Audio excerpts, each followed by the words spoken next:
Same. Hey. All right, let's do I know this. you guys are All closer to right. the dragon or whatever is Yeah, whatever. blowing What shit up from the sky. it's just a yeah, well, you don't know. You It's don't just know. something that's burninating the It's countryside. burning in the countryside, exactly. Yep. Burdening the people. Yep. Yeah. Oh my No. God, I love it. It's gonna be God, I hope you actually name this. Well, no, you probably shouldn't name it Trogdor. Hmm? So he probably has a name. I Oh, Oh, is mean actually in Defiant. Anyway, moving it on. Can name the it episode Trogdor. it has a name. I know. I'm pretty sure whatever it is has a name. I'm just. That'd be funny if you changed the name to Trogdor. It That would be would that funny. would. I would have to put a big beefy arm on its back. a couple of consummate V's. You wouldn't know, Majesty. Yeah, yeah. Oh wow. All right. So, meanwhile, as we rescue ourselves from early 2000s Flash animation series, welcome back, everybody. We are. This is episode 4. I think this is episode Wow. 4 of It's episode 4. Seasons of Mysteries from Felix Vaesen Fireheart. When last we left, our intrepid investigators, Trish and Tatiana, had taken off for the lake to summon things. And then a raft blew up from something in the sky.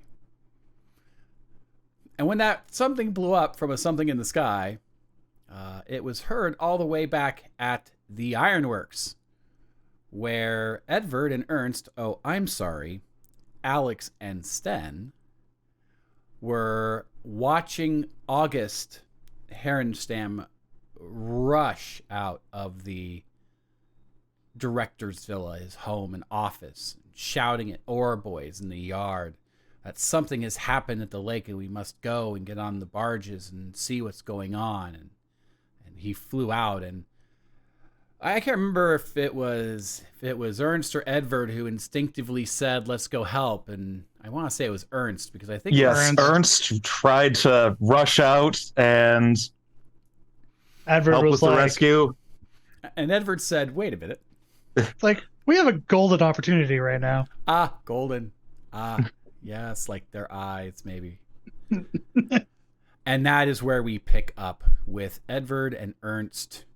I'm assuming just inside the front porch in the hallway, dining room to one side of you, drawing room to another side of you, a staircase leading up. And as you're in the hallway and you make the decision to stay in the house, you see on the other side of the hallway, running from what must be a room across the hallway into what you know sounds like the kitchen, you see the butler like jogging from one part of this building to another. When he gets into the kitchen, you can hear him say something to the tune of, "It'll be okay. I'm here. If if something happens, we can make for the tree line, but let's just stay here in the house. Everything will be okay." And then you hear kind of a shaken woman's voice like, "Yes, okay, dear. I hear you." And that's kind of what you hear at the moment as you are in the hallway. So, I'm assuming you've brought up the map of the villa. oh, right. I need to actually get that. That is a very reasonable assumption that is simply untrue. Yeah. You expect a level of competency that is just beyond me at the moment. We'll all get through this together. Images. Group that's the storytelling. Let's go. Okay, for purposes of finding this, what is this file named? It is called...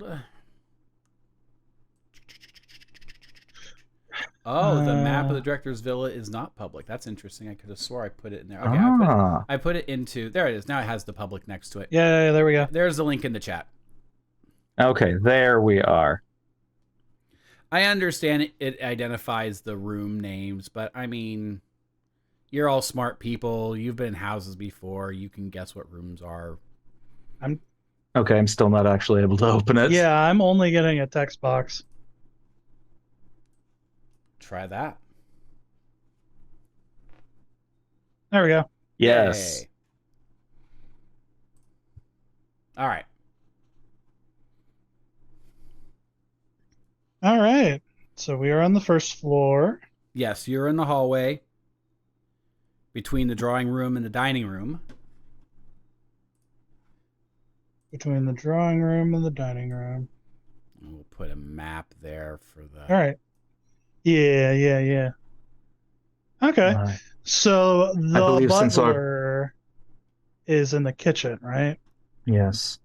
I think that's an opportunity to go upstairs. I go believe upstairs. so. Yeah. Straight up the stairs. That's Straight- where the interesting stuff's going to be. Straight upstairs. Okay, cool. So straight upstairs, you find yourself.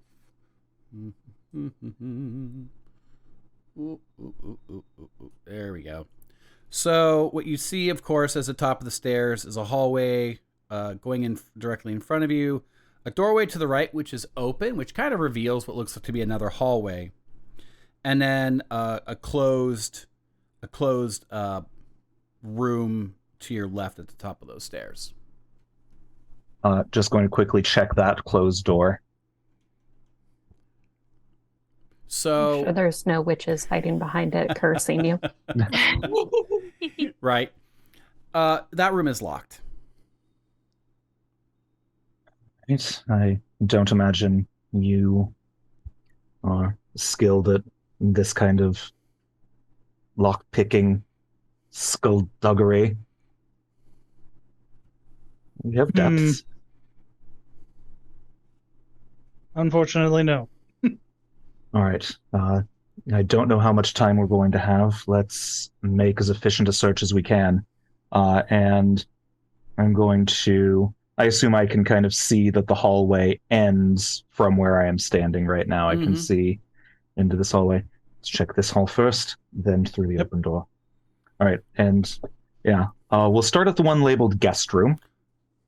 Since that one's open. Or is it open? So you're going down the hallway, or are you going? Are Yep, you going through we're going down the the hallway. unmarked hallway? Yes, Okay. we are going through the unmarked hallway, not That going into guest the room- room marked hallway yet. That guest room is open, and as you walk inside, it has that smell of fresh linen, and the bed sheets have been laid out and folded. There's some pillows there, and the windows are open, letting in some fresh air. You get the sense that preparations for your stay have already been handled, and that this would indeed be where August will have you spend the night. I believe he made that offer. Yes, he Yeah, had. he did. Earlier today. It's like, Well, I don't think that they would be keeping any. not much to secrets see in the here. guest room. Let's try the other door. Yep. And we'll go to the one marked bedroom under the guest room. Cool. That door is locked as well. Okay. Is it like a bolt lock or is the doorknob? Doorknob key. Okay. I'm not equipped physically or mentally for that. Yeah. Okay. To the room marked hallway, I suppose. Okay. So you make your way to the hallway. First of all, I would love for you to make a vigilance check for me, please. Vigilance.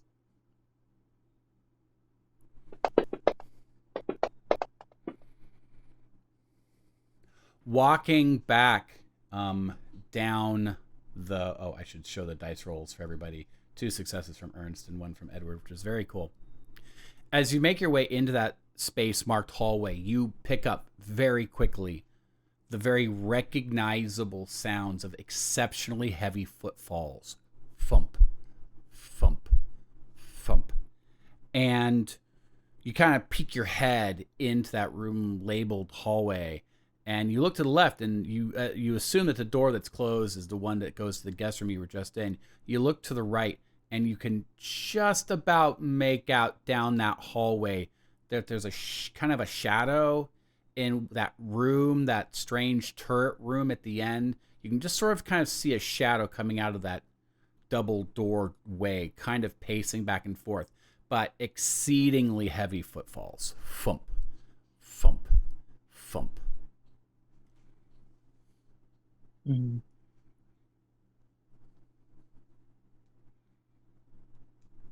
Oh, someone got 2 successes, didn't they? Yes, Yeah, Ernst. Ernst. someone did. Ernst.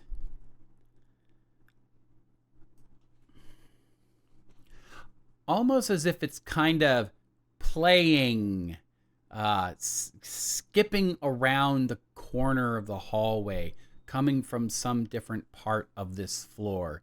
You almost swear that you think you hear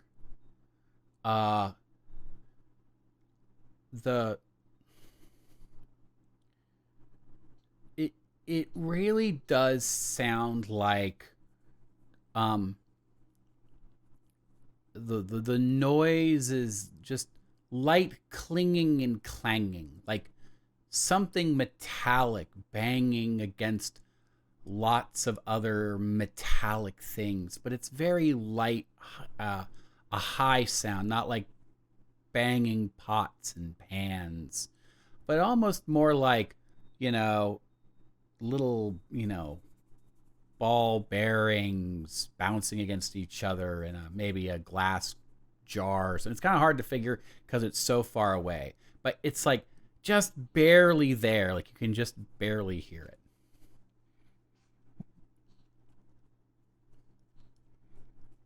Right. And just so I've got kind of visualization of this scene, we are in the hallway. We're hearing the heavy footfalls from down near that office corner. The doors between the marked hallway and the unmarked hallway by the office are open. Yeah, absolutely. And the doors to the balcony, are they open or closed right now? The actually, you can see both doors to the balconies. They're both closed. Okay. But they're nice, like French doorways. They've got nice window panes through them. You can see throughout onto those parts of the balcony. Knowing that there's something making heavy footfalls, I'm going to be speaking in gestures to Edvard here. I'm going to be gesturing towards those French doors and that one. So like, yeah. Oh, because you're hearing the footsteps, or Edvard can hear the footsteps too. Yeah, Edvard's like, yeah. So we attempt to stealthily make our way onto the balcony. Excellent. Roll stealth for me, please.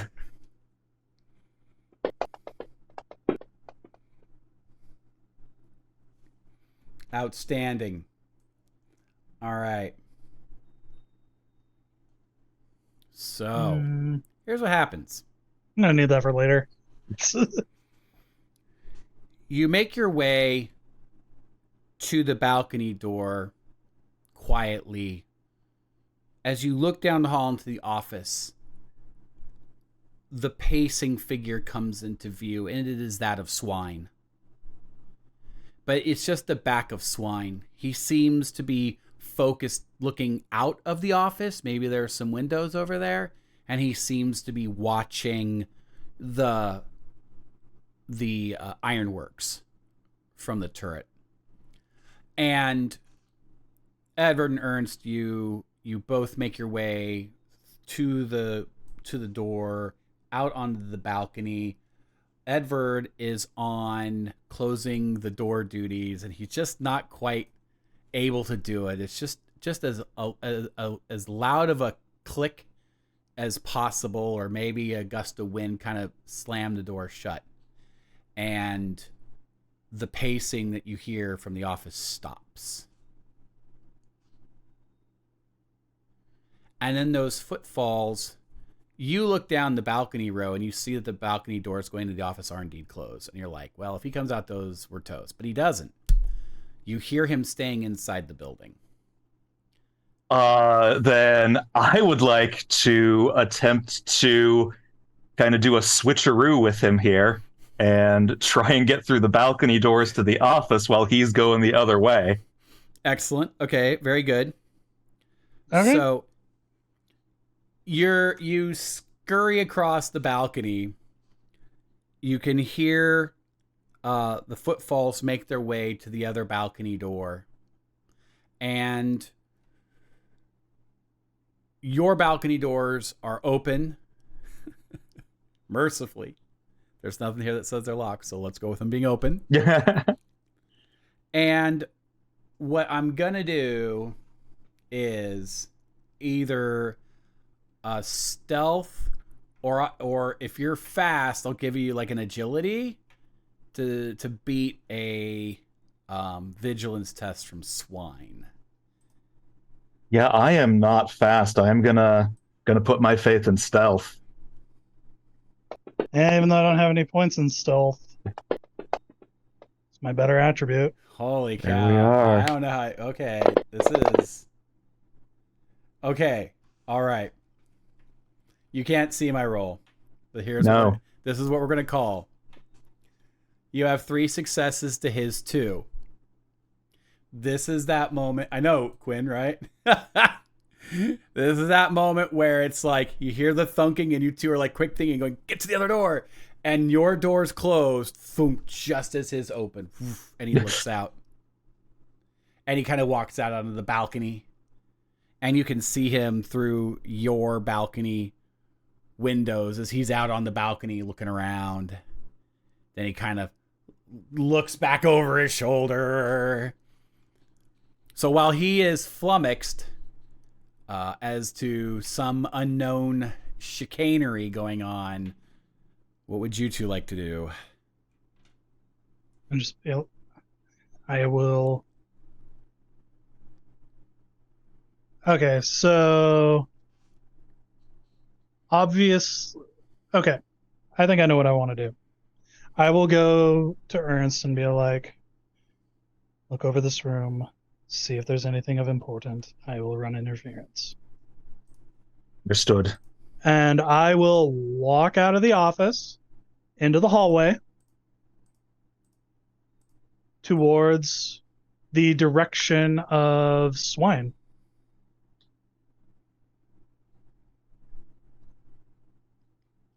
Okay. Confidence, swagger, and everything. Cool. Not even trying to hide that I am here. Yeah. Yeah. Okay. So, Edward begins to walk down towards the, walk through the hallway, into the room that's marked hallway where you will undoubtedly run into Swine. Ernst, let's see here. As Edward and the following scene unfold, you go through the beginning to go through the paperwork in the office, and the office is paperwork, shipping, work logs, payroll, all of the sort of paperwork that one would expect when it comes to running an Ironworks. There's correspondence with customers and government agents, and you know, he seems to be a pretty well connected and influential industrialist in all of this. What you don't find is anything that suggests that there are any in fact, the paperwork seems to be the one thing in the paperwork that's interesting as to its omission is just how much the region has gone to pot. Like, there just does not seem to be any recognition in any of the paperwork. Everything, you know, one letter is from a customer in Stockholm who's very confused. He'd heard rumors that there was a serious drought, and I guess I feel better knowing that you've told me that everything's fine down there as the letter goes on. But in regards to anything revolving around the mine's impact on the environment, the secrets behind the furnace, anything in regards to the lake or anything like that. Yeah, I'm going to be... You don't find anything like that. I'm kind of searching. But I'm not really you hear better now the sound that's coming from the hall going south.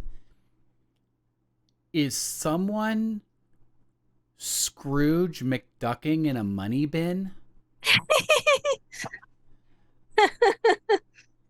Some big scaly Scrooge McDuck. Is it just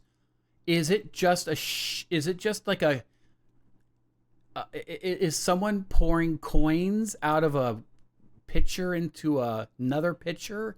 What is that? It is. That sound is much louder now. Okay. I'm going to look down the hallway and check to see what Edvard's situation is. And if it looks like the coast will be clear for a second, I'm going to break south. Okay, cool. Edvard. I enter the area, and I look to my right, and I see Swine, and be like, Swine, my boy. And it's before good to see you finish that sentence, he spins around and is back through the door and nose to nose with you. What are you doing up here? Oh, I was just continuing, looking around everywhere, seeing what my future investment would look like, sir. You're given instructions not to get up here. I am aware, but business requires risk from time to time. Now, come along, escort me to the blacksmith. He grabs you by the lapels and attempts to spin you around towards the balcony. Okay. And does so. Can I attempt to resist? Yes, absolutely. What would I be resisting? This is a force. Yeah.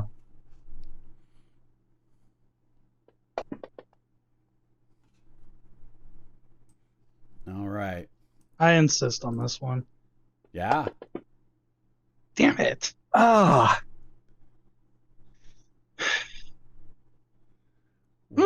So how does he not have force? Okay. Oh, I still got success. Outstanding. Yeah. So Ernst, you're still looking through the paperwork, I think, when this happens. Likely. Swine spins you around and pushes you right up to the balcony. You got one chance to tell me what you're doing up here. And this is like, this is Batman hanging someone over the edge, sort of like he's got you like precariously on this balcony. Yeah, he's waiting for an answer. Breathing hot breath on you.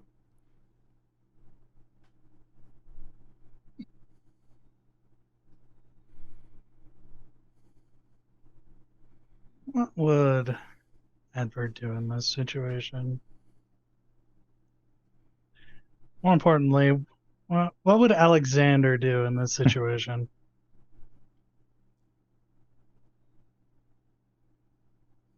Unhand me, you beast! As he tries to slap him a little bit more, try to get away. It's like, don't you know who I am? I am Alexander Dolan. I am here to invest in your pitiful operation, you swine. Ooh. Ooh. That feels like a manip check. That feels like a little manipulation. Ruh-roh. Let's see. All right. I'm going for it. He's going to be angry. I got a success. You are into that anger. You are method acting. Exactly. And Swine sort of takes a step back. Like his meat hooks are still like vapor locked on your clothing, but you kind of see his eye, he's got only one good one, kind of like twitch a little bit, and he kind of takes a step back and says, you, I was given orders, and so were you. I suggest we both follow him. Understood, sir. Understood, Swine. So let us continue our tour so that these business negotiations may continue. The only tour you're getting is the library. Not the library. You were in the drawing room. And he kind of click, click, click, click, unclicks like one hand off of you. And it does his best like gesture back towards the stairs. Thank you. Well, so, Curry, what was the one place we didn't go to? Because it was after the furnace. It would be like That's the forge or something. Great question. No, I think No, map we of the Hayard Ironworks.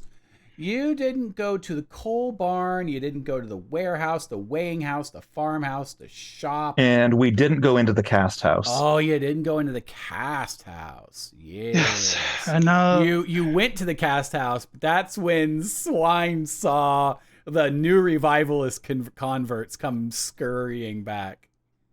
Yeah, you didn't check out the cast house. Yes. I believe the cast house was where we had left off. Come along. I don't take orders from you. Mm-hmm. Down the stairs. No, he's walking, Oh, okay. expecting him to like follow him. Okay. So Is he following him? Yes, Swine is totally following you. Good. Whole purpose for this. The whole purpose was to give your DM a heart attack, Edward. Give me a freaking heart attack. You remember Lord Shotgut. I do remember Lord I am Shotgun. channeling that man. I am a Beast, that's what the beast of a man. me. Ernst, as you're going through the papers and you're thinking, I wonder how Edward's doing, you hear, let's go back. I'm taking you downstairs. Show me the tour. And you kind of look out. You see them walk down the stairs. All right, and knowing that those footfalls mean I've got a little bit of time, I am going to cautiously make my way south down that hallway and see what I can see here. Yeah, absolutely. All right, I feel better about things now. I was genuinely worried. Here we go. It was actually going to be a toss-up between yelling at him or pushing my revolver into his chest. Oh, that would have been a thing too. Yeah. That would have been a thing too. But Edward stayed in character.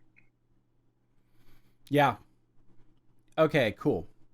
So you make your way down the hallway, Ernst, and you pass a door to your right, and then you see the door in front of you, and the door is open. That sound is continuous and rhythmic, just this cascade of metallic noise, and then a weird, like, shoveling sound, and then another cascade of metallic noise, and then a weird shoveling sound. And you I'm assuming you kind of poke your head into this room. I'm going to be looking at this point. Excellent, very good. So let's talk about the bedroom first. This must be August's bedroom. The room is neat, elegant, but not extravagant. Enough money was spent on the furnishings to make it, comfortable. Like, I am wealthy comfortable, but no, we're not going to go over the top gold-plated toilet set or anything, right? Mm-hmm. You suspect that it's August's room, as there is a very, again, elegant but not over-the-top portrait of him on the wall over his bed, which is at the far end of this room. There's a nightstand with a book on it. There's a fireplace in the northwest corner, and you can see other rooms, doors in this room. But what has your attention is the form of Beta Gideon's daughter on her knees, running her hands through this giant, strong box. And as she's pulling her hands up, she's got handfuls of gold coin. And she's just letting it run through her fingers, and it's clattering back into the strong box. And she reaches in again and pulls another one out. And she's just rhythmically going through and just, I don't know the verb except to fondle. I don't know if I've got a better verb. This strong box, you figure, has got to be capable of, this is a heavy wood, iron banded strong box. It's got to have the ability of storing, multiple kilos of weight. And this thing seems, from your perspective, to be nearly full of gold coin. Mm-hmm. I'm contemplating doing something dumb. Contemplating it? I believe this has already happened. Do it. Where is she facing in this room? Her back is to you. She's facing to the west. You're in the northeast corner. Are we all aligned on our map? Yep. Okay. I am going to sneak towards her, and I am going to be looking for that telltale chain around her neck with that damned talisman. Mm-hmm. So my goal here is to try and sneak close enough where I can yank that thing off of her and beat feet. Okay. No, I am fully committing to this dumb thing. No, I got it. All right. You sneak towards her. I'm not going to have you roll. There's something almost mechanical in the rhythm with which she's going through and scooping and dropping these coins. She's hardly moving. She hardly seems aware of your presence. And you start to get up closer, and you feel that same powerful urge that you felt before, but overcame. That, ooh, shiny. But this time it's not the medallion. It's the box. It's the coins in the box. And you look in the box and you see all sorts. Well, actually, you know what? You're a learned person. Go ahead and roll learning. Okay. You see coins from... Are those coins from the Spanish Main? Is that Elizabeth I on that coin? Wait. That's got to be Charlemagne.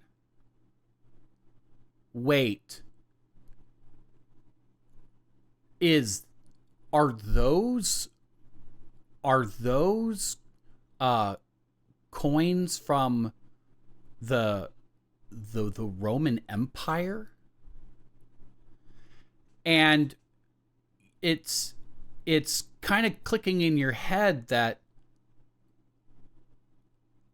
that medallion might just be one of a whole, bunch of different coins here. So you can probably grab it, but I think you've learned enough to know that that ain't the thing. It's not. You're looking at the thing. Yeah. Okay. What does grab your attention as you get closer, though, is that book on the nightstand. It's got a clasp over it. Okay. Then I am going to, even though she is still like entranced and mechanically doing this, is that nightstand ahead of her or behind her? It's kind of behind her to her left. You can get to it easily. Okay. Yeah, then I am going to quietly grab the book and make my way out of here. Okay.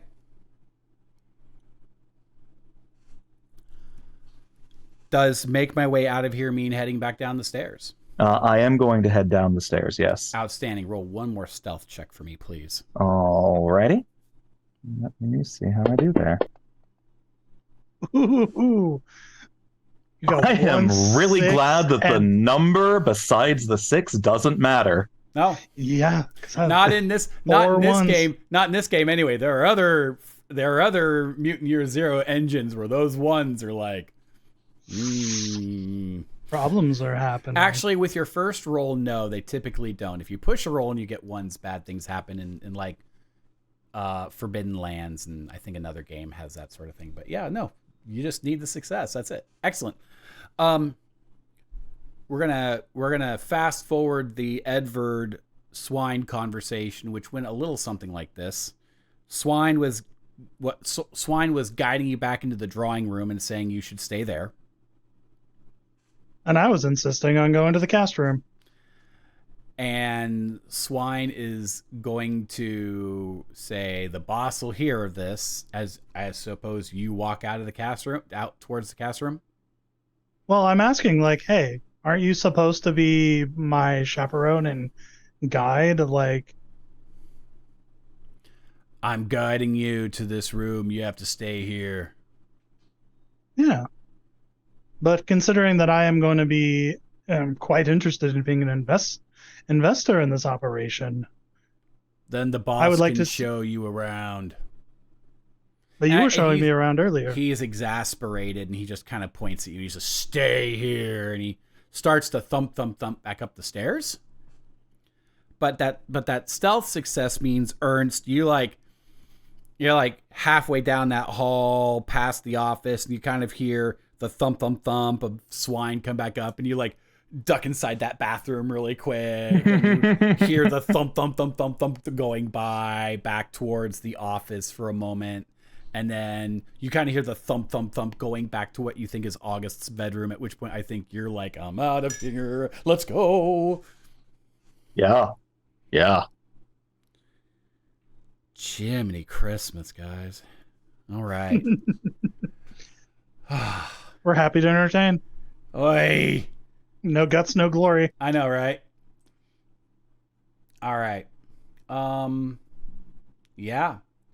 So, Ernst, for your fortunate dice rolling and your risk taking, here is your reward. Meanwhile, back at the lake. So, Trish and Tatiana, you see this plume of smoke going up from down and kind of around a bend on this lake. You have kind of walked already several, like I don't know, dozens of meters out into this, what is a very shallow lake.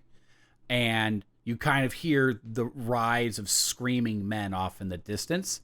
And you'll remember that when you first came to the beach, there were a number of both small boats, but also some larger, like, floating rafts that were just like drug up on the beach.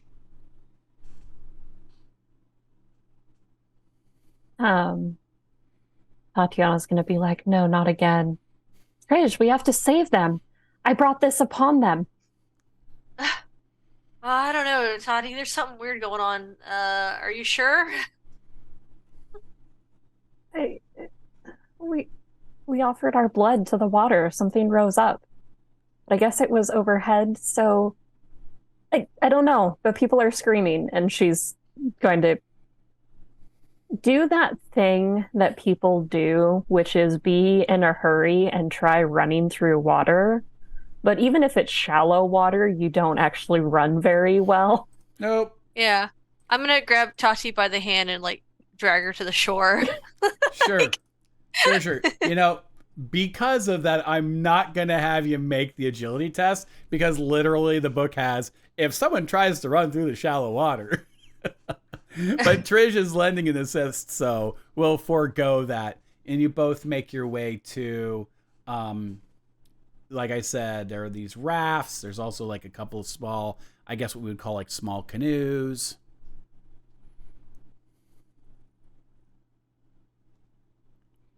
Yeah, Tatiana's just like, what happened? How can we help? There's no one around. Not yet. Well, we're heading towards the screaming. Oh, so you grab a boat. Oh, do we have to take a boat? We can't just like run there by shore. Oh, the it continues to get deeper as you were going into the lake. You would know that at some point you would get, it would be too deep for you. I think they were trying to run along the shore. Are you running along the shore? Oh, yeah. so you're running along the shore. Yes. Then I will have you roll an agility check on that. Okay. I thought you were running back to the boat. My bad. No. Because we're trying to get to where the noise is, and I'm assuming it's like... Yep. Yeah. Yep. I understand now. Okay, so agility. I understand. Excellent. So Trish is able to drag Tatiana along a little bit. As Tatiana, who's probably in her nice dress, slipping and sliding and inappropriate footwear. Also, their dress is probably like sopping wet because she was just in the water. And heavier and heavier. Also, the heels and the silks in the lake. No, this is not dress environment. You need some shorts and some hiking boots. And as you're splashing along the lake edge, making your way around, you kind of hear and you look over your shoulder and you see oar boys, and you kind of see the lamp of August. You suspect that is August. Oh, no, you don't know about the lamp yet, do you? You don't know about the lamp. You see a man with a lamp. Strange. It's the middle of the day. Getting onto these rafts, and they start pushing themselves along and paddling like mad out onto the lake. As you round the bend, what do you see besides smoke and destruction? Here we go.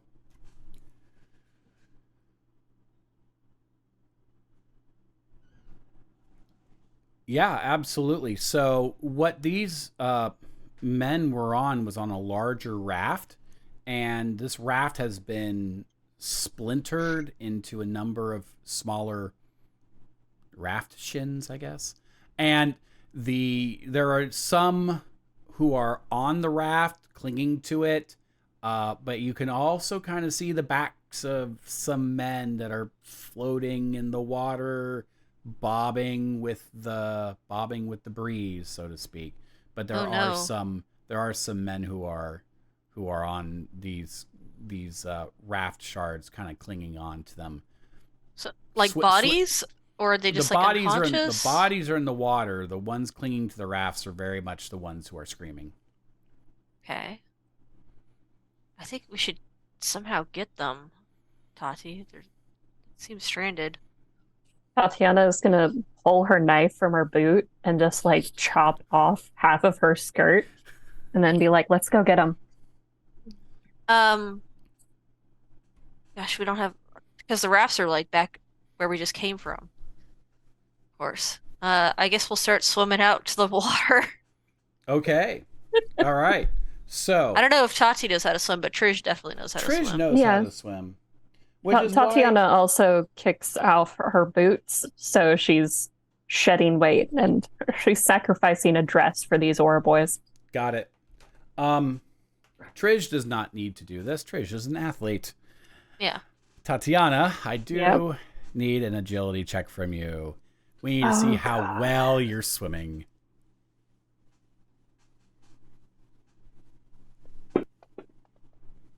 About as well as expected. You're not drowning per se, but you're definitely having a hard time. Like, wait. Can I push this and take a physical condition? I mean, you can. Absolutely. Okay. I'm not going to stop you. Um, she's going to be exhausted because her dress weighs a lot, Yes, it does. and she is still going to fail. It's I all just right. imagine Trish is just like Olympian, like, freestyling, and then Tati's just like, So at some point, Tatiana, I think you have to turn around. Yeah. oh I no, think oh you have to just God. turn around and head back. Like, you got to the part where you like bob yourself over the water more and you start to swim a little bit. And you're like, oh, this is really, Trish, you've got this. I've got to. You got this. Go on without me. So, Trish, you're making your way to the sundered raft. Number of Oroboys who are kind of clinging on to it. One seems to have regained his conscience and his senses, and he actually seems to know how to swim and starts making his way to shore. But the others seem terrified and just death gripping these bits of logs that are still floating on the lake.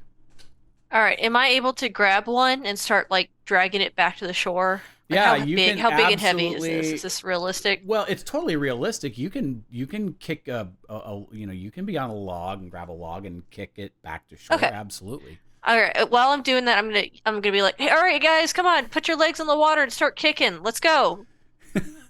Start rallying them, like focus. Yeah, absolutely. You've got to grab their attention. They're a little out of it. They're kind of knee deep in their own fear responses right now. So, there's either an inspiration or a manipulation to kind of shake them out of it, whichever one you think Trish would be more. I'm trying to remember which one I have I think manipulation I had like some kind of bonus in. Maybe not. Musical instrument? Nope. I start bringing my harmonica while I'm trying to swim. You use the harmonica No, as keeping time for the Yeah, swimming, exactly. right? Toot, Like a drummer on a It's boat, like right? pretty unrealistic. I guess I'll just do a let's see, where's my manipulation? That's a 3, and what was the other one you said? Oh, inspiration. Inspiration is a 1, so yeah, I'll do manipulation. There's cake waiting for you on shore. Just lying. Oh, I do bad. They don't believe me. They don't believe that there's cake up there. They don't believe that there's cake. Cake is a lie. They sort of hear you a little bit. They're not very effective, but you are able to start like you're tugboating this couple of logs back that have got a couple of Oroboys on them. And as you're making this, as you're pulling these logs back towards shore, you can see a raft and another small boat start to come around. Just a dozen Oroboys and this guy with a lamp, who are all just moving like crazy to get to these other 2 areas where there are survivors. By the time you can touch bottom, Tatiana is there to help you pull the log all the way. Tatiana is also singing like the Christian song, "Take Me Home." Yeah. Once we can switch off, like I'll toss her the logs or whatever, and then I'll head back and get more. You can see that the rest are being rescued by the raft. Okay, good. Well, if that's the case, then I'll help Tati drag these to the shore and help anybody off of them. And while we're doing that, I'm going to be like, what happened? What's going on? And one of them is kind of sputtering. They've taken on a little bit of water and he's coughing. I don't know. I was pulling ore up off the bottom and we heard this explosion. And next thing I knew, I was in the water. And my friends were just not moving. I think we hit a mine. In the middle of the lake? I don't know. Why else would a boat explode? Well, what kind of boat was it? It was a raft. Oh, okay. It was, big enough for 8 of us and our gear. Oh, our gear. Oh, Swine's gonna dock our pay for all that gear. Just be happy you're alive, man. Oh, I almost wish I wasn't. Do any of them have any burns from the explosion? Yes. Because I think that they definitely have scorched clothing. They're not feeling it right now. They have enough adrenaline going through their systems. They could lift a Volkswagen, even though they're also terrified. Yeah. But also they're in water, and so their body's all messed up. But yeah, there's definitely crispity, crunchy edges to a lot of their clothing. A couple guys seem to be missing an eyebrow. does anybody look like they might need a burn cream? You know what? Let's ask an ore boy. Dear ore boy. Let's roll yeah, let's roll that. Let's just see. Do you need No, these ore boys are they're pretty tough. They seem to be used to working in a hot environment and don't seem to be at the moment too terribly phased. That's not stopping you from putting burn cream on somebody who you think needs burn cream, but they don't seem to be recognizing if they are burned, they're not recognizing it, or maybe they're not burned and maybe it's just their clothes. One other guy is sputtering and he says, I think we got struck by lightning, you idiot. It wasn't a mine. It came from the sky. Thank you for... I don't know what I can't swim. I know it's really daft working on a boat, but you gotta put food on the table, right? You also gotta take time to teach yourself how to swim. It's not that hard. Come on, man, get it together. Maybe they'll let us do that now. We don't really have a lot of time to do that sort of thing. It's work and pray and eat and sleep and lather, rinse, and repeat. But yeah, no, there was no one would put a mine in this lake. This guy's an idiot. No, it came from I think we got struck by lightning. It's really weird because I could have swore I saw a cloud for a moment. I don't know where that lightning would have come from. Cheers is gonna look over at Tati and like kind of quizzically.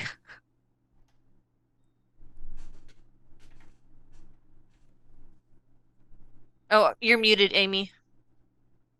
Thank you.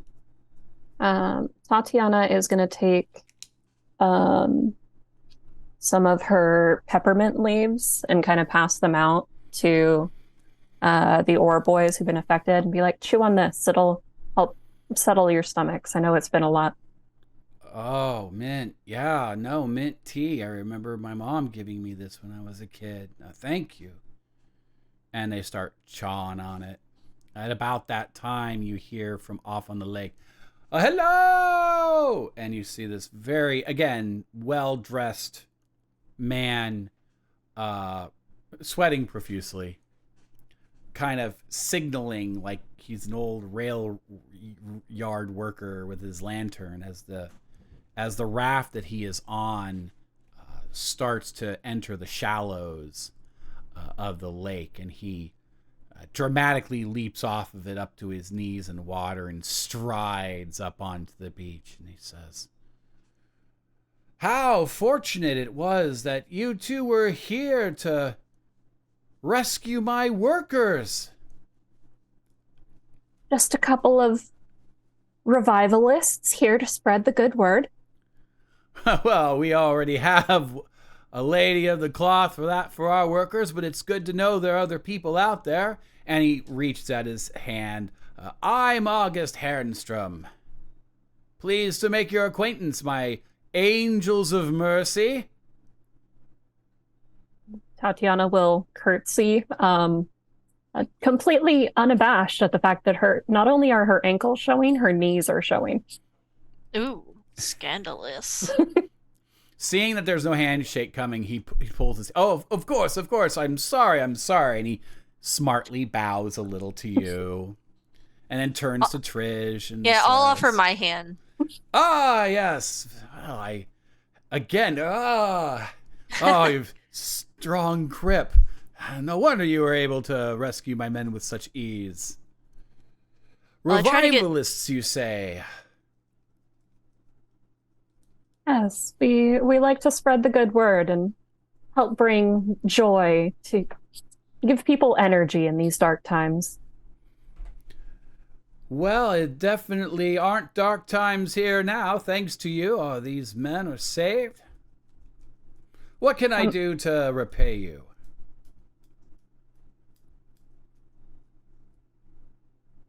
Tatiana's gonna look at Trish and be like, mm, mm, mm, mm, mm.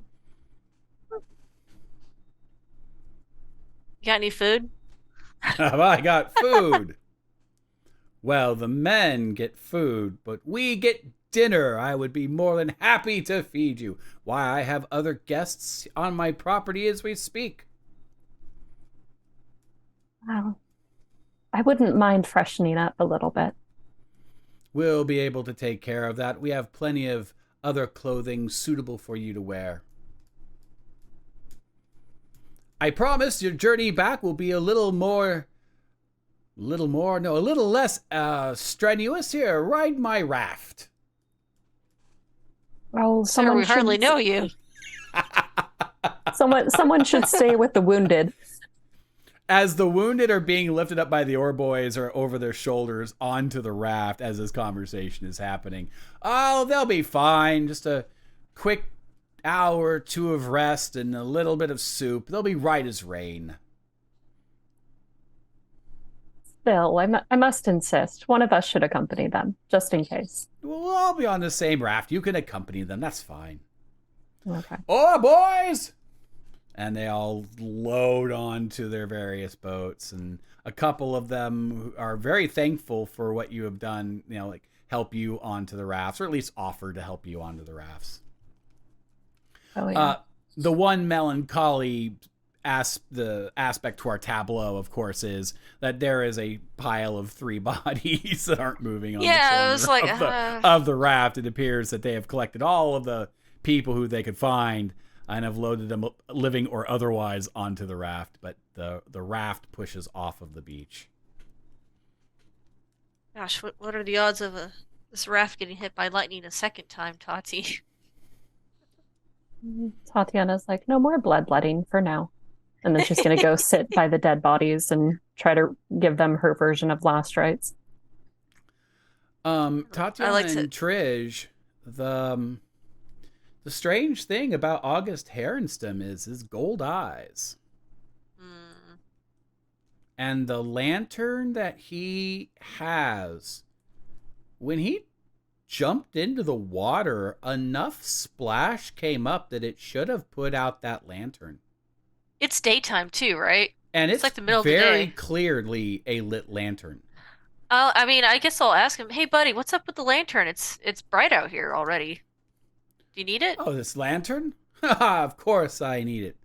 This lantern is it's the symbolic spark of the beginning of this ironwork. Why, with this very first lamp, I lit our smithy and began to cast and forge our award-winning iron. So you just take it with you everywhere? I mean, aren't you afraid of it going out?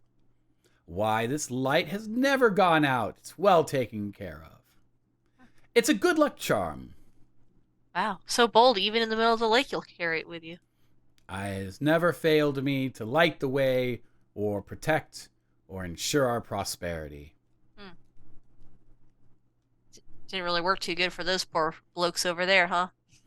Well, I have to admit, we do have our certain turnover, if you will. It is a dangerous job sometimes, but it's a small price to pay for forging ahead. Industry and development. Turnover? It's a business industry word for people leaving your employ, and you need more people coming in. But they're dead, man. Yes, they are. But as our... That's a hell of a turnover. As our spiritual advisor will tell us, they have worked, they have met their duty, and now they are in paradise. In a way, I envy them. Okay. Trish is just like, these religious folks. It does not make any sense to Trish. Tatiana's meanwhile sending the spirits of the dead on to rest and praying that they shake off these torturous colonial missions and return to the earth and their true selves. Sure. A couple of the Ore Boys on the raft who are rowing back are familiar to you. They're the ones that made their way out to watch your show a little bit earlier in the day. They seem hesitant to engage in conversation with you. One of them has quite the shiner growing over on his eye. It's pretty impressive. Yeah. She's going to offer him an ointment and kind of be like, can I put this on you? And he kind of is like, no, I'm okay, ma'am. I'm fine. And he's just like shaking his head, just like little shakes, like no. Don't interact with me. Okay.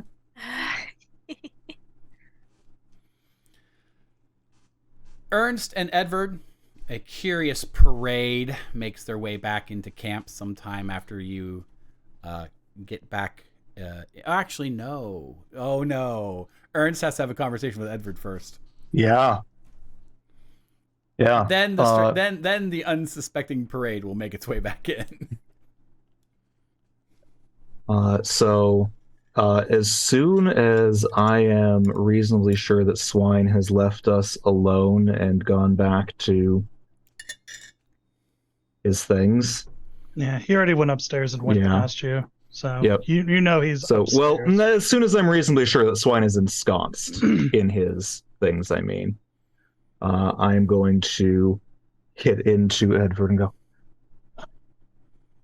I found the diary. They're fools, damn fools, a lot of them. But I will, for the benefit of Edvard and our audience, read aloud the diary page that I have flipped to. June 23rd. I've done it at last. I made it. I never thought I'd find the cave again, but now my knapsack is bursting with glittering gold. More than enough to realize our dreams of an ironworks on the shore of Lake Heron. The ore is right there, waiting for us. Our dream, mine and Alfred's, my dear brother.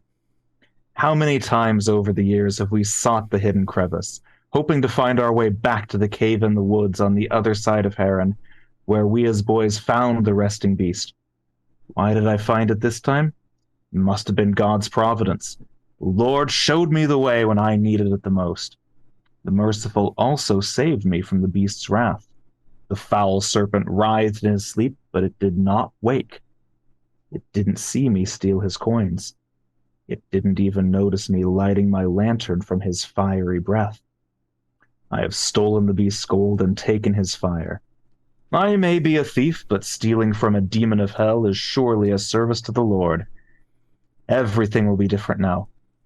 All of Smolandia shall know the name Heronstom, but Alfred must never know what I have done.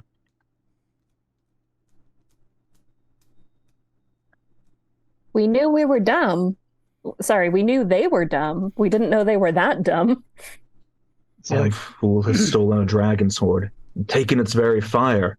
It's what they've lit their furnaces and that fool lantern with.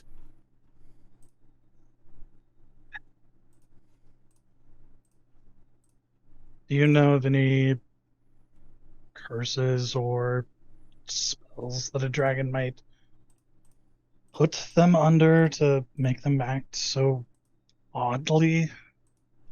Like, I'm assuming that attack was the dragon. That seems likely, and the golden eyes, they, in taking the fire, may have taken the dragon's lust for gold. By the way, I saw Beta mechanically just showering herself with coins taken from the Horde, so I presume they are both under the dragon's influence and have awakened its wrath. Sounds like a full day. They've managed to screw this up in just about every way conceivable. Oh no. And by This is dinner time, like- they might invent a new way to screw it up. I have optimism. Wait. I look over, Edward looks over to the furnace and be like, that explains it. Why their metal is such good quality. They're using dragon fire to melt the ore. Yes. There's... My God, they are so stupid. This is perhaps the entire reason that this region is suffering. Yeah. They have... I am at a loss for words to describe the magnitude by which they have screwed up. Yeah, this isn't even like... This isn't even an honest mistake. And it's just like, all right, let's wait for the later, and we can try to see if we can.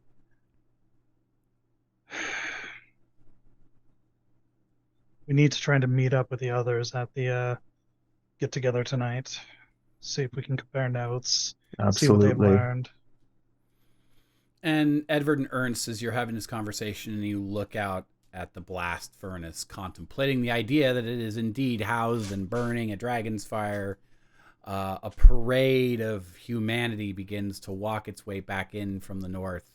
And surprise, surprise, walking up front with August is Tatiana and Trish. And they seem to be having a grand conversation.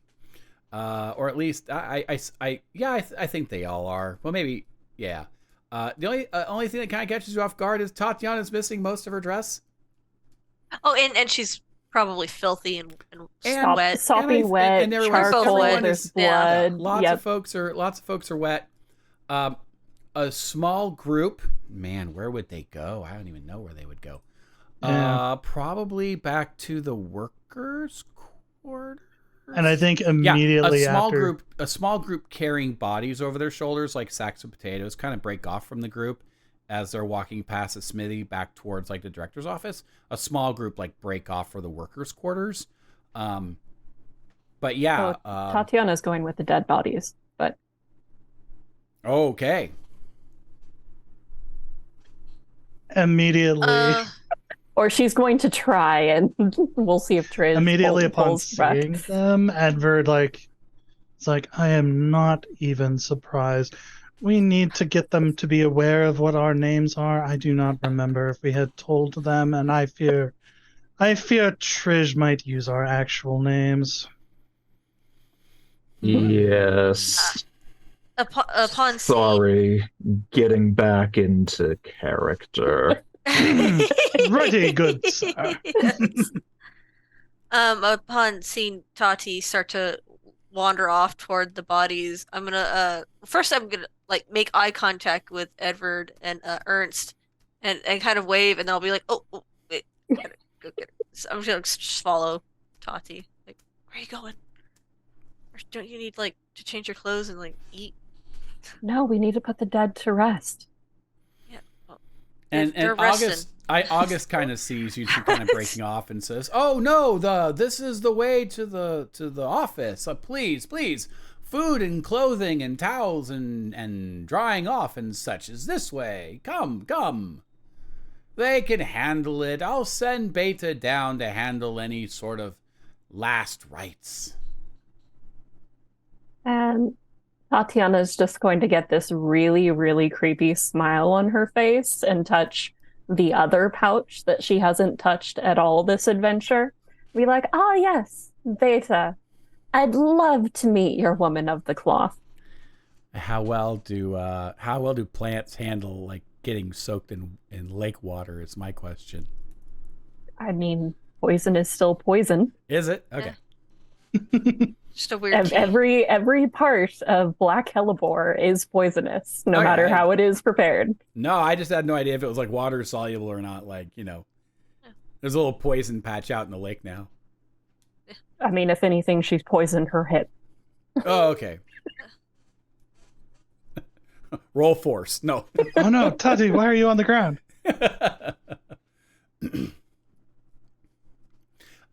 August makes his way up to the front of the villa, where I suspect Ernst and Edward are either visible or on the front porch. Yes, would we have gone from the drawing room at this point? No, I think we would stay in the drawing room, That but we were like at the seems- window. That seems wise. Okay. Now, Trish is not going to acknowledge them because though Trish doesn't know their pseudonyms or whatever, they don't know their little secret identities. They do know that they're supposed to be visiting them as a group of business. You had discussed that you were going to be investors, so yes. Yeah. Yeah, I just don't know if we gave our specific... I think we No, worked yeah, out Trish our doesn't know their backstory name. on the walk over. Yeah, Trish doesn't Right. know your guys' names because you guys were literally at the door, and then Edward was like, "Oh, by the way, I'm so and so, and who are you?" Yeah, Right. So you guys came up with that like on the spot at the door. So Trish doesn't know that part, but they do know that you're supposed to be businessmen. Yeah. August strides up the front steps to the open doors to the office and shouts in very loudly for both Swine and Beta, and he calls out to Swine and says, "Swine, secure from lockdown." And then he shouts to Beta, "Beta, we have souls who need their final words and last rites in the workers' quarters." And then he yells out, "Alexander, I'm famished. Let's put dinner on now. Set 2 more plates. We have more guests." And so he's entering into the house and he's ordering commands, and as much as this house can come to life, it does. The butler and the cook both come out, and August says, "Alexander, see if you can find some clothes for our guest. She had a terrible accident out on the lake, and her clothing was torn, and get some towels and dry them off. They were pivotal in helping to rescue some of the men." And 2 sets of footsteps come, rushing down the steps, and one heavier and one lighter. And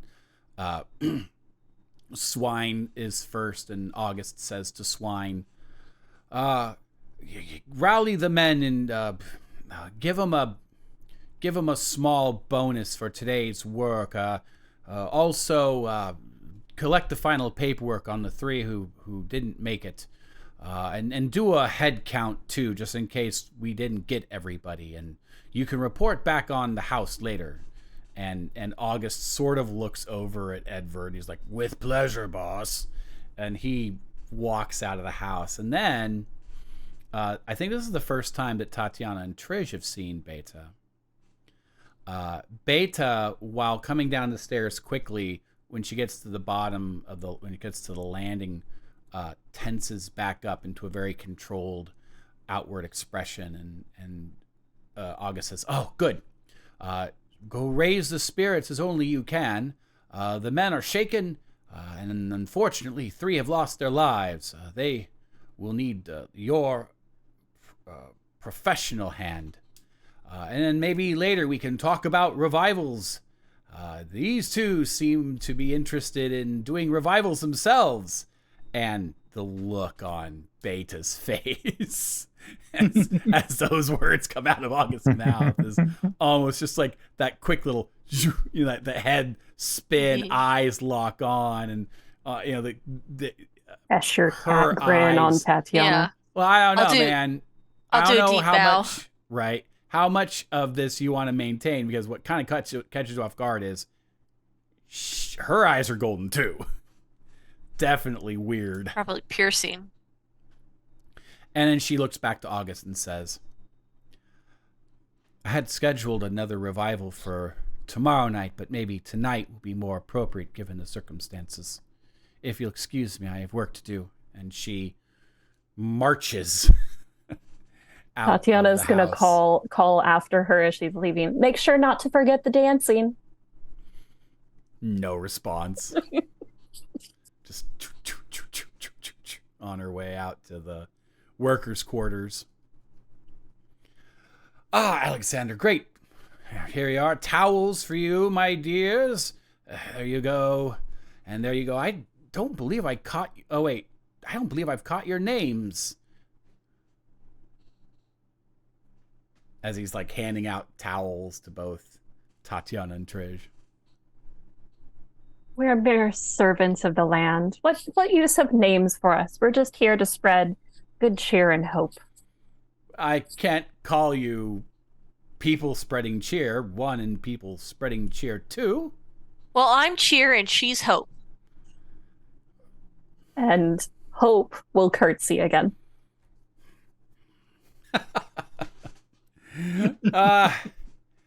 Have it your way. You've done me a service today. A cheer and hope.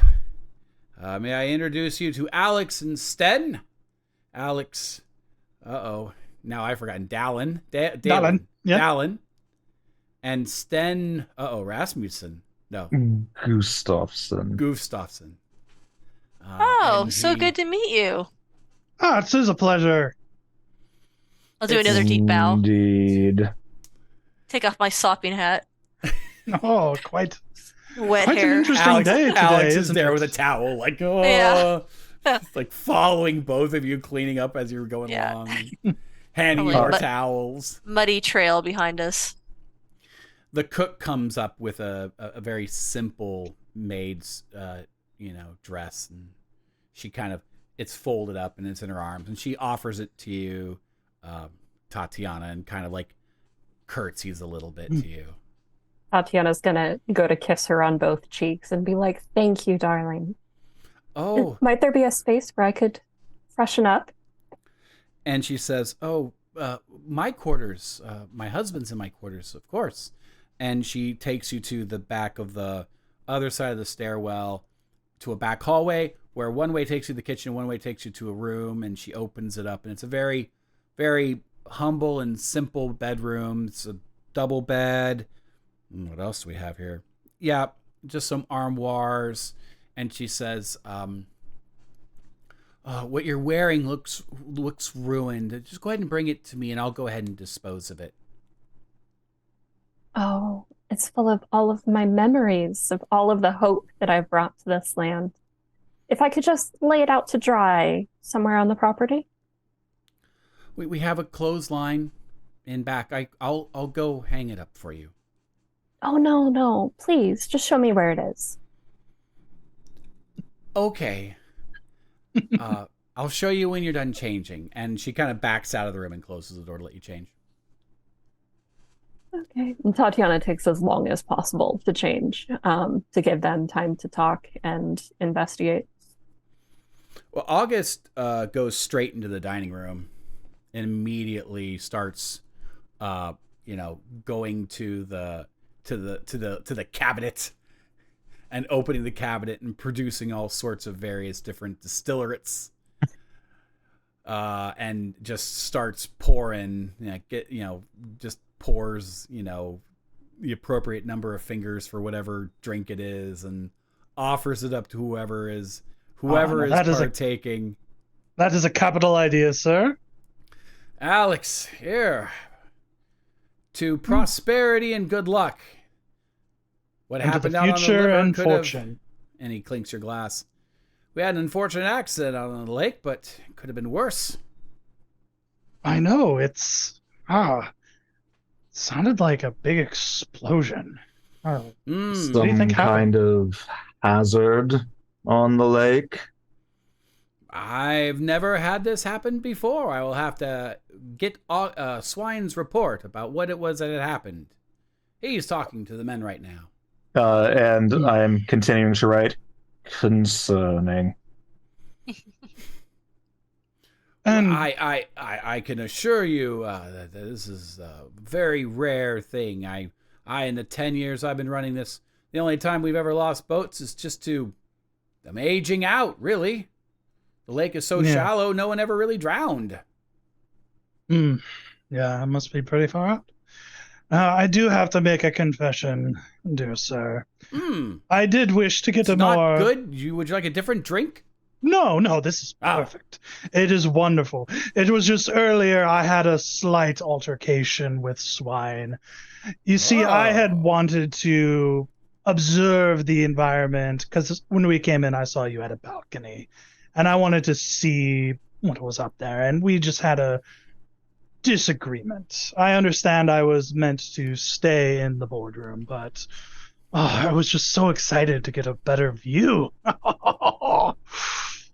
Roll manipulation, please, for me, Edward. As you... Two. Yeah. Okay. Good. Come on, August. Where's your observation? Only 5 observation. He can't repel lying of that magnitude. You're a very, very lucky entity. I must say this very, very bluntly. Swine is my heavy. He solves problems, and he really only solves them one way, and, well, that's with these guys right here. Yeah, I know. And I understand. That is his job. I do not hold any of it against him. I understand I wasn't up there. I just wanted to bring it to your attention so that way we could have an understanding as we continue our discussions. And hopefully that there is no bad blood in the water. I don't think there's bad blood in the water, but I would like to reiterate that until our arrangements are more solidified,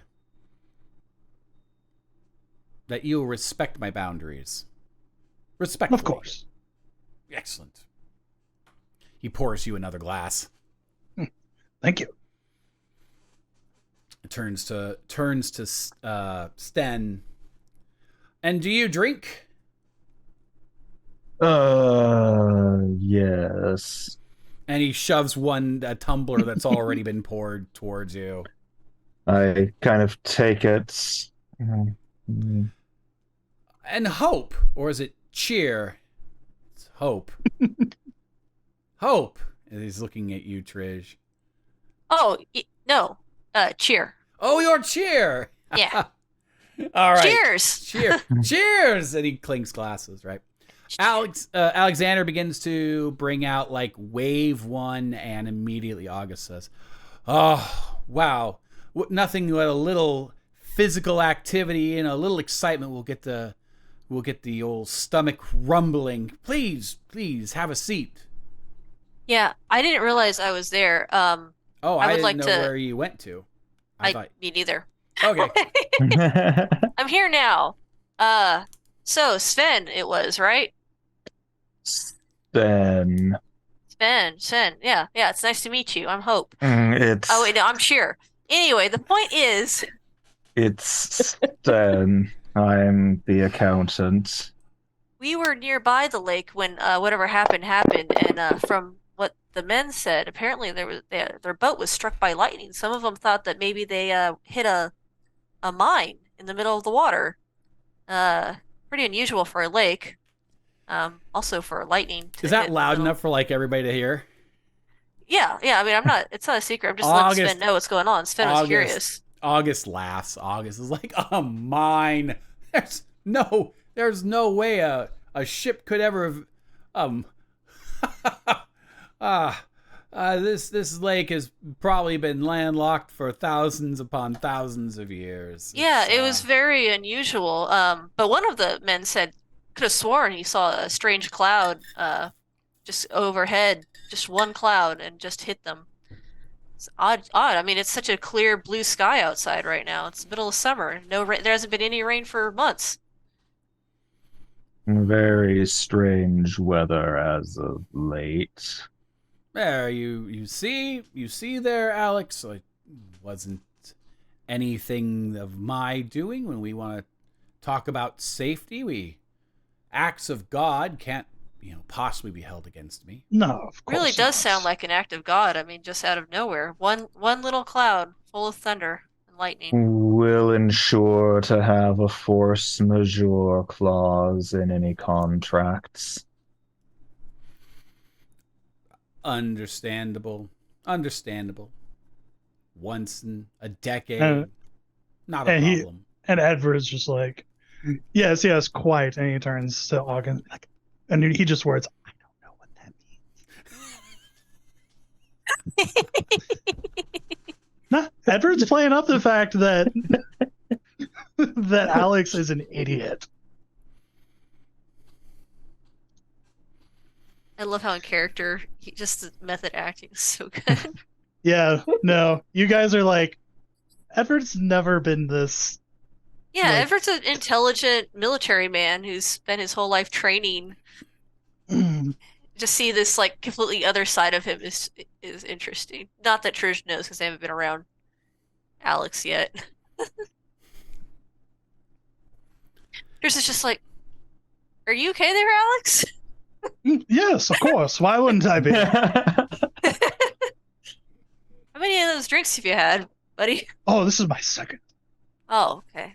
All Food right. begins to make its way out, and Tatiana, you're hanging out in the servants' So- quarters, but you can so- definitely smell food that's starting to make Yeah. its way into the room.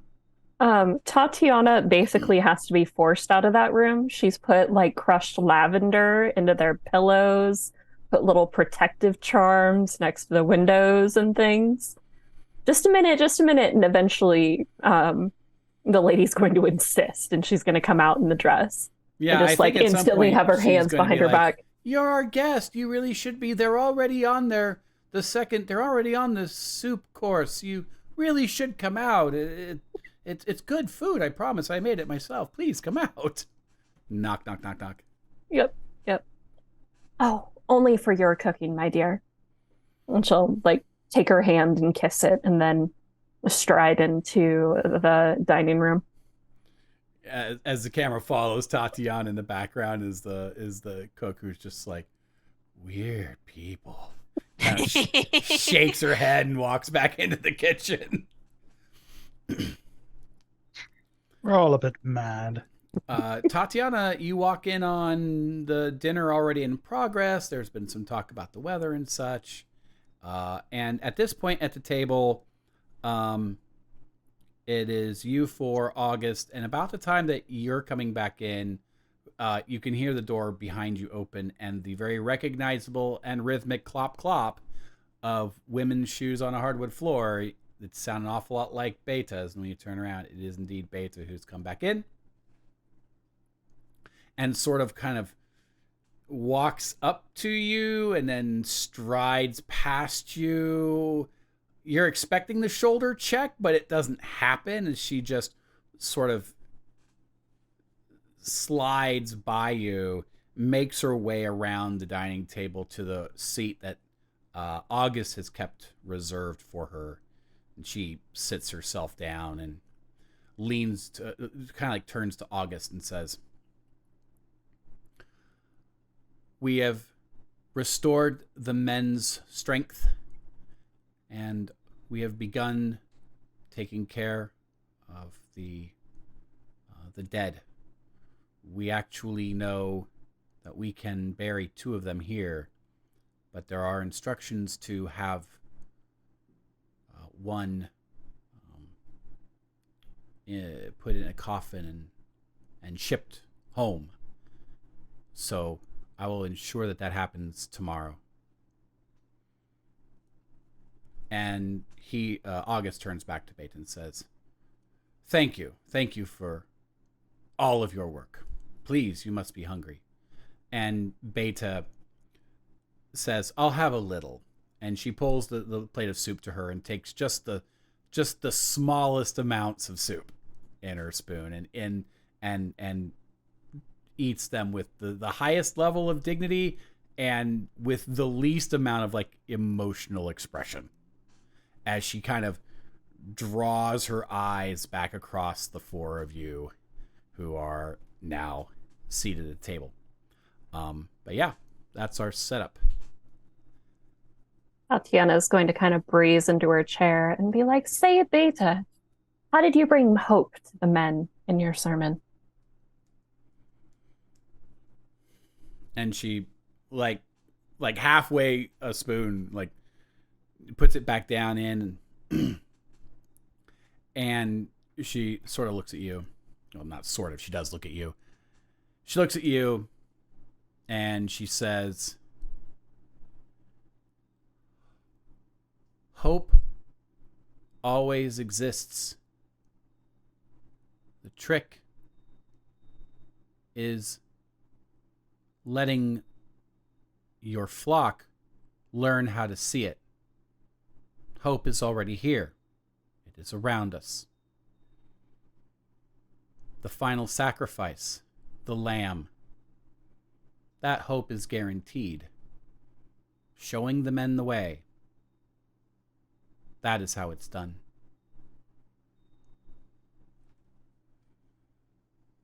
And then she goes back to her soup. Tatiana is just gripping the sides of her chair like, "We are here. I am not going to kill this woman because at least 2 of my team members don't want me to kill this woman." And she's going to politely eat.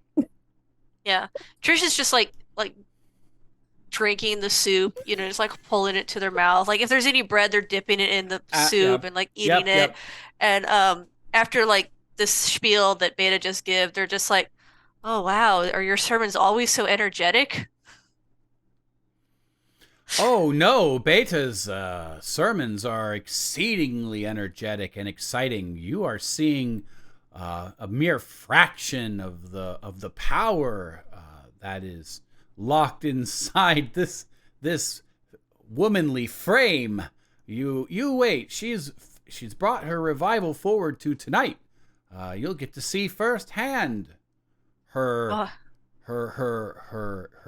energetic oration. Oh, I can't wait. I do love a good sermon. You'll get one tonight for sure. Good soup. Anyway, it is. So, let's see here. Alex, you had a chance to look around a little bit. You've even seen us in a crisis situation. Any questions that you have? Anything left that you feel you wanted to ask tonight before we potentially retire after the revival? Anything that you want to chew on tonight before we sit down and talk numbers?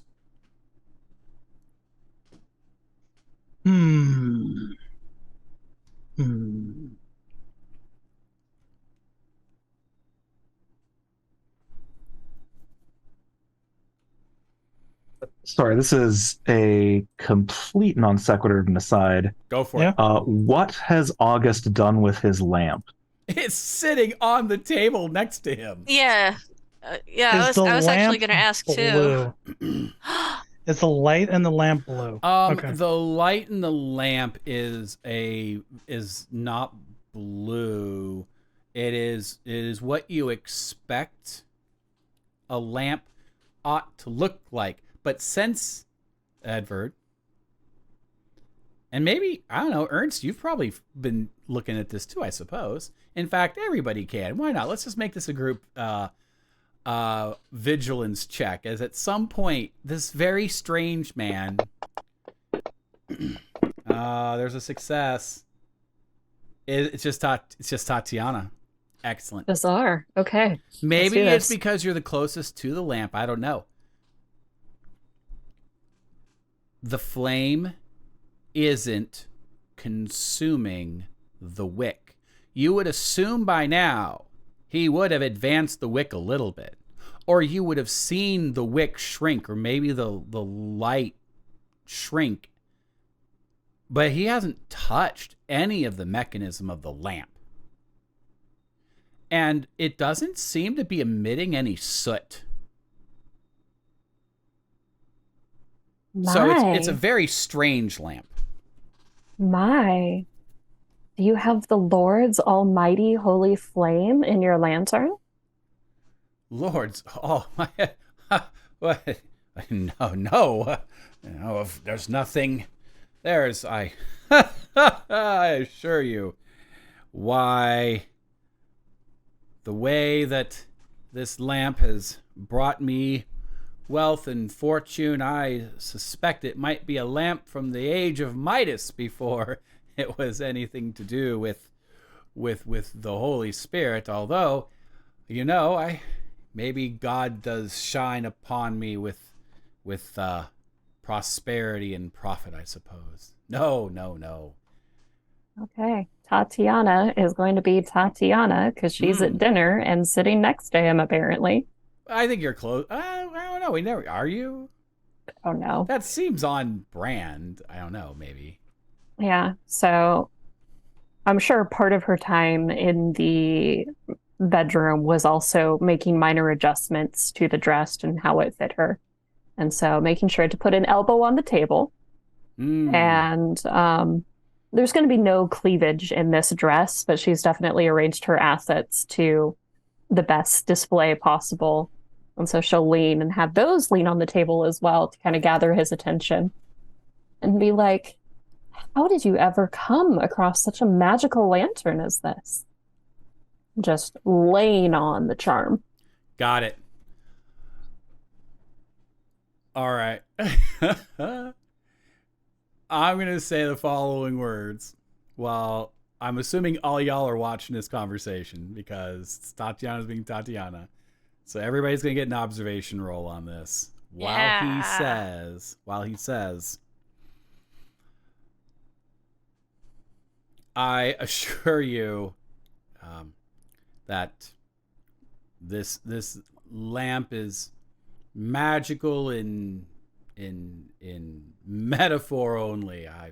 This lamp has been in my family for a couple generations. If there's anything special about that, I suppose that's what makes it magical. But I did light our furnace with this lamp, and that furnace has brought us prosperity. So if there's any magic, maybe 10 years ago, but no, it's just a good luck charm now. So folks can roll observation on that. Yeah. Oh no. Oof. Oh no. I never get those observation rolls. All right. Ernst got it though. So Tatiana, Edward, and Ernst. Excellent. Tatiana and Edward. It's really good soup. I'm now like asking for seconds from like the butler or whatever. It's clear to all three of you that he's lying. Like he's very uncomfortable talking about the origin of this lamp. Ernst, you know already why he's uncomfortable about talking about this lamp. I don't know what to give you for that second success, so how about this? I want you to bank that. This isn't anything. I think this is fair. Bank that success. Use that extra die at some other observation or just write it down in your notes. You've got a die to spend on observation or vigilance. Okay. Yeah. Tatiana's going to click her tongue. Because you found the diary and already know where the lantern gets its power from. Tatiana's going to just click her tongue and be like, Beta, what do they say about liars in the good book? Would you remind us? And she looks at you, Tatiana, and says, every soul is worth saving, no matter how dark, duplicitous, or feeble it is in the moment. It's not too late to come around to the way. And then goes back to barely eating her next course, which has come out. I suspect a main course of such. Yeah. Probably some Trish, type of meat and potato and pickled vegetable. Trish will add to the conversation about the lamp. You know, it is so interesting. It does seem very magical. I could have sworn I saw it get wet while you were in the water, while we were saving the men, and it never even flickered. Quite remarkable. Must be some it? kind of lamp. Must be some kind of lamp you got there. I guess so. I hadn't thought about it. I'm so just accustomed to taking it everywhere. Thank you, Cheer. I should be more careful with it in the future, especially around the water. Yes. Yeah. And Ernst is writing, and he kind of clicks and goes, proprietary formula. Maybe it's in the field that you're feeding it. I suppose Must find out what your fuel source is. Well, I don't. Maybe tomorrow we can talk about that. Yes, separate business and pleasure. Yeah, yes, absolutely. He's getting more flustered. Like, it was not possible to see a man sweat as much as he was sweating until now, where he is jacking up the sweating. You know, airplane style sweating almost. I mean, it is a really hot summer. It is hot, but he is he's got his little kerchief out, and he's, you know, dabbing himself off, and he's kind of looking over at Beta, and Beta is not like flinching at all. She's just pecking at her food. And what do you think of the meal? It's been sourced from some forests some 25 miles away. It's told it's good pig. Oh, it's excellent. Oh, it is absolutely amazing. Most impressive. I'm aggressively cutting it with my knife. And August kind of like moves the lantern a little bit closer to himself slowly as these couple of minutes are going on, like just slowly moving it towards him a little closer to his sphere of influence, if you will. Mm-hmm.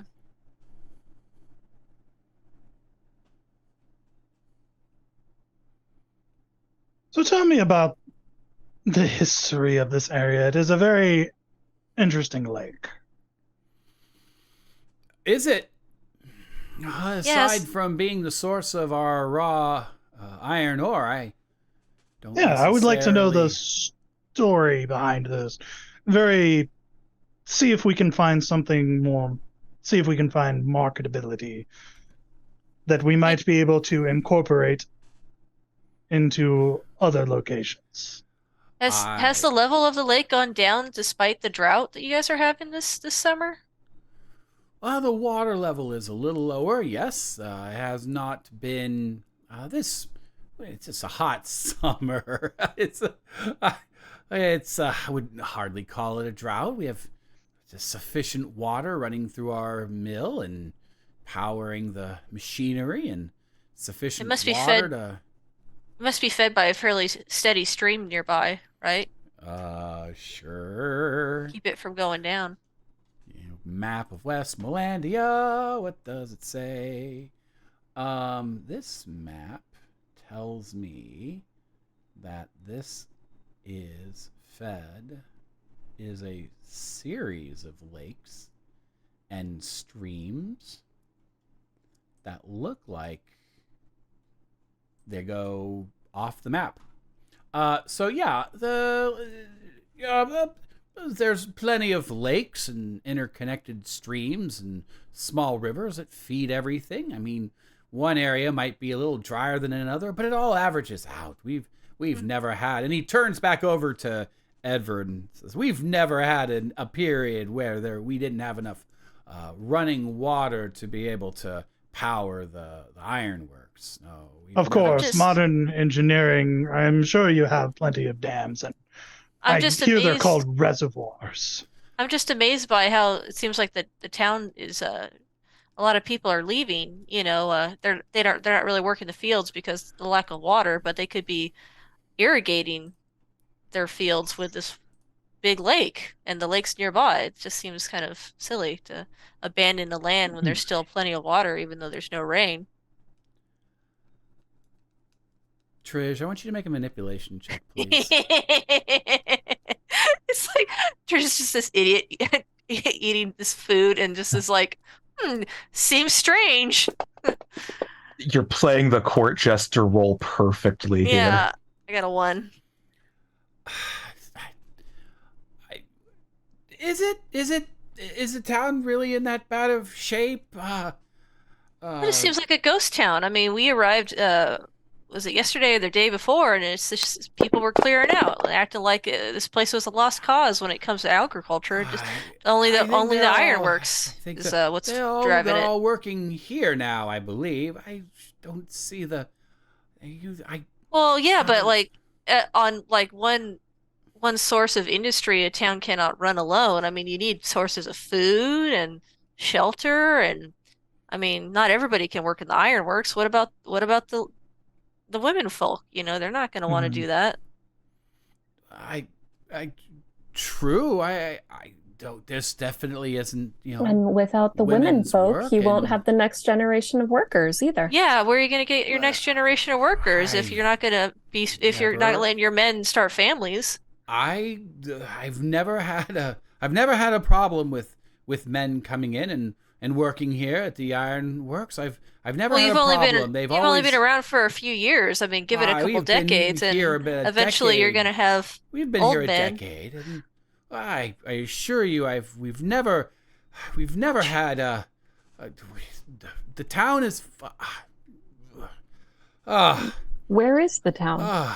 Where is the town? I mean, besides, of course, you guys. So far, you're the busiest part of the town we've seen. I thought you were talking about the town that you got dropped off at. Oh. Yeah. I thought you were talking about how that town was. Yeah, when I say where is the town, I mean where are the people? Right. I don't. Besides here in the Ironworks. Am I to be the social leader, the political leader, as well as? I've got a lot to. Well, no, I do here. I don't think it's your responsibility to take care of the town. I'm just surprised you're not concerned for the future of your company. Well, Edward there's plenty of future here. We have never had a problem fulfilling our orders. We've never had a problem. Like 5 more men will show up next week to fill in the spots of the people who were killed, and I don't have a problem with that. Where are they coming from? They come from the road. They just show up. They come for work. Exactly. That is the price of progress one must make. Yeah, exactly. I mean, very on my way in. But what's the point of progress? What's the point of progress if you're not improving the world or your country or the people? Alex, explain it to our cheery friend here. Of course. The price of progress is so that we all may benefit our greater good. Now, as we were walking through, we passed this lovely little house, but it was rather. What exactly is the greater good to you? Well, it was this. For me and Hope over here, the greater good is, of course, serving our Lord. Yes, that is a very interesting thing. And then, and he the turns people away of the land, and gives a look to you, like, "Shut up! I'm trying something here." Oh, excuse me. I put a big hunk of pork in my mouth. And it's like, yes, we were passing by this lovely cottage, this lovely villa, and Edward starts describing his family home. And then it's like, and unfortunately, those poor fools obviously couldn't get with the times because it was quite obvious that there were 2 fresh graves. And so sad. The price of progress. In the middle of that sentence, the price of progress, he has a fork in his hand, and the tines are up, and he slams his fist down on the table, and everybody jumps a little bit, and even Beta stops for a bit, and he's like, I don't like this conversation anymore. Beta, I need your guidance. I'll see you in the workers' quarters as soon as possible. Speak to us now. Guide us now. And he stands up and he grabs the lantern and he storms out of the room. And Beta just immediately up, dabs her mouth. Very quickly and efficiently, the napkin is folded on her placemat, and she's out behind him. Are they going upstairs or? They're going outside. You're going outside. And there's a door out to the front porch from the dining room, and you can see them walking off to the workers' quarters, and you can hear him shouting, "The revival is happening now! All our boys off duty to your quarters!" As he's walking, just shaking. Is there anyone else here? Yeah, Swine's at the door. Swine's at the door to the dining room, to the hallway. And yeah, he's probably keeping a close eye on us, right? He's been there for a little while, and he says, Now the oar's in the fire. Good luck with your business proposal. You too. And go ahead, Trish. Yeah, Alex, what'd you say? Jeez. Get him all upset. But cheery and hopey if you want to see a revival. You may want to come to the workers' quarters and see how it's done. We'll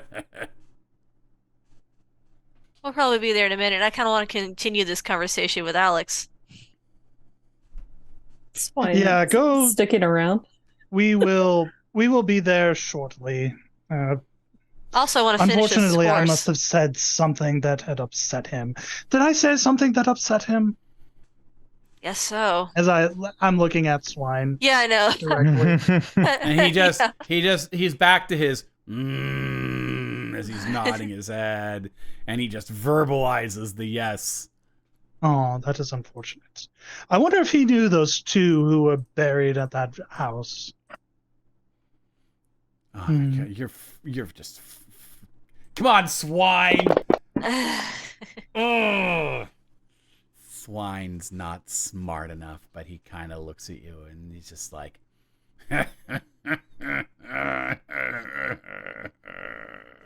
it's just growly, laughy as he's shaking his head at you.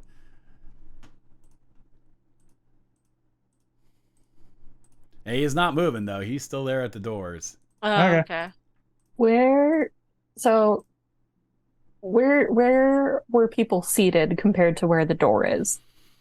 I'm going to say that August was probably in the middle at the head of the table to the east. Everybody else kind of filled in the seats as well as they could to the middle of the table. The west side was relatively empty. Okay. Yeah, there's a lot of chairs at this table. There is, yes.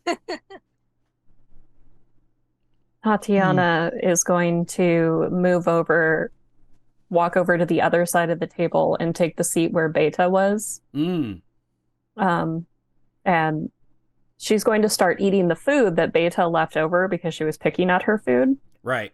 But underneath the table, she's kind of feeling like the back of the chair and trying to see if she can grab some hair or something. So weird. I mean, sure. Yeah. She gets a couple strands of hair and tucks it into her bag with her herbs. Yep. Excellent. Yeah, exactly. My spouse made this for me. Yay. Aw. Specifically when I was talking to customers while I was on the phone. Aww. Just be like, oh, I love talking to you. No, Yeah, you're I was about to ask if you great. had some needles for it. Yeah, no, Mhm. there's 5 needles on this thing. Oh, there are? I didn't see Yeah, it. they're right there. It's blurring out. It's blurred out. Yeah, why is it? There you Oh, go. okay. Yeah. Oh, That's really cute. Are Oh, those the Magic the Gathering colored pins? In that yeah, order? they look like it. Oh shit, they are. Yeah. There's an I wonder extra if she did that on yellow, purpose. but I guess that could be multicolored. There you go. Yeah. And then Volkir just kind of walks in and Hi, starts kitty. licking her hand and the plate. Awesome. Well, you can hear another shout out from the workers' quarters that a revival has started, and you can see Aura boys who are making their way over there. And if you want to listen in, you're more than welcome to, or it can happen Yeah. without you. I guess if Yeah. Swine isn't leaving the room, we can't have a private conversation. So Yeah. Best make our way. yeah, Yeah. I have been looking forward to this. me too. Will be most interesting. The workers' quarters, cots and bunks have kind of been pushed to the sides of the walls. Chairs have been brought in a style of like a very simple church, if you will, but the space is missing ornamentation. There are no crosses, there are no candles or anything like that. When you walk in, the scene is one of such where Aura boys are getting seated at the far end where everybody is looking is a small stage where Berta and August are kind of standing next to. August has finished collecting a couple of braziers that are now on each side of the stage, and the braziers seem to be the vast majority of the lighting besides the lantern for this space. And these braziers give Beta, who is a kind of a small person, this dramatic presence as they cast these large shadows off of her. And some of the Aura boys who see you bring chairs to you. And then also, as you're coming in, a couple of other people who don't look like Aura boys, people you've never seen before, come hurrying in, who are like putting like fishing poles and like stuff away. Like, oh shoot, she was supposed to do this tomorrow night. Good thing we came early and did a little fishing today, or we would have missed it. This is the second time that we've been here. And they kind of they turn to you since you four are very new faces for them. And also you don't look like Aura boys, obviously. And like, oh, you've come to listen to the revival too. Is this your first time? Oh yes, first time. I am very eager to. She's amazing. Oh yes, Miss Beta's good word has spread to other towns. We're just very excited about the show. That's good. That's amazing. It's I wouldn't call it a show, but I can understand why people would call it a show. How someone so small can command such presence is amazing. And then he's like, oh, I have to stop talking. She's getting up on the stage. And Beta proceeds up onto the stage. Beta begins with a moment of silence for the Aura boys who lost their lives. And then she begins to talk about how their souls are safe because they did what it was that they were asked and told and commanded to do. And she goes on to talk about how their souls are safe even though there is no church here, even though there are no priests here, even though there are no cardinals or bishops or any other appointed named charlatans, because the church is the biggest barrier between you and your souls and your salvation. There is no church. There are no brotherhoods that hold dominion over you. We are here but to open your eyes and to remind you of what it is that you need to do. Do not allow anyone or anything to be a barrier between you and God. no priest, no building, no cross, no window, no book, no jewelry, no candlestick. There is nothing between you and God. And it is we people who are working together, we who are striving together, we who are putting our full energy into good, true work, we will receive our fortune and our salvation. And she says, you today are like the army of old. This lake in the olden days was called the army. And they fought a valiant battle too. And they fought for God against a demon from hell. Do you not know that this ground is holy ground? Fearful, God-fearing men fought against the very devil himself. Days the battle raged, just a stone's throw from where I stand. The courage that drives you on in your daily work, no matter the strenuousness, no matter the exhaustion. The work that you do, just like the fighting that those God-fearing men did to drive this fire-breathing demon back into the very pit of hell from whence it came. And like those men, they too had a holy woman.